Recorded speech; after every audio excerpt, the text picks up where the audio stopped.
நான் டாக்டர் சிவகுமார் குழந்தைகள் மருத்துவர் பேசுறேன் from doctor Siva child care vaccination centre Salem.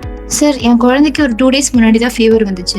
இப்போ எகெயின் வந்திருக்கு. ஸோ என் குழந்தைக்கு இம்யூனிட்டி இல்லையா?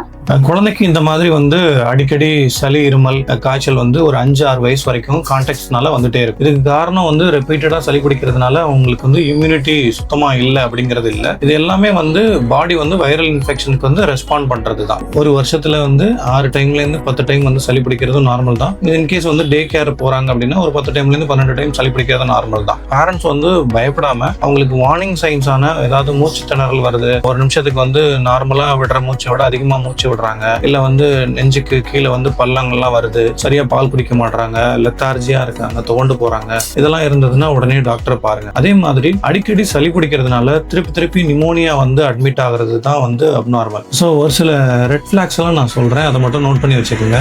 ரிப்பீட்டடா பெர்சிஸ்டன்ட் டயரியா இருக்கிறது, வெயிட் கெயினே இல்லாம வெயிட் லாஸ்ல போயிட்டே இருக்கிறது, இல்லைன்னா ரெக்கரண்ட் நிமோனியானால அட்மிட் ஆகுறது, இல்லைன்னா டிலேடு மைல்ஸ்டோன்ஸ்ல இருக்கிறது, இதெல்லாம் ரெட் ஃபிளாக்ஸ். ஸோ நான் சொன்ன வார்னிங் சைன்ஸ் இருந்தா உங்க குழந்தைய அட்மிஷன் பண்றது முக்கியம். இந்த ரெட் ஃபிளாக் சைன்ஸ் வருதா அப்படிங்கறத மானிட்டர் பண்ணிக்கிறது ரொம்ப இம்பார்ட்டன்ட். அது மாதிரி உங்க குழந்தைக்கு பர்டிகுலர் அலர்ஜி, ஆஸ்துமா இல்ல நியூட்ரிஷனல் டெஃபிஷியன்சி இருந்துச்சுன்னா உங்களோட பீடியாட்ரிஷனை கன்சல்ட் பண்ணி அதை எவாலுவேட் பண்ணிக்கணும். தேங்க்யூ.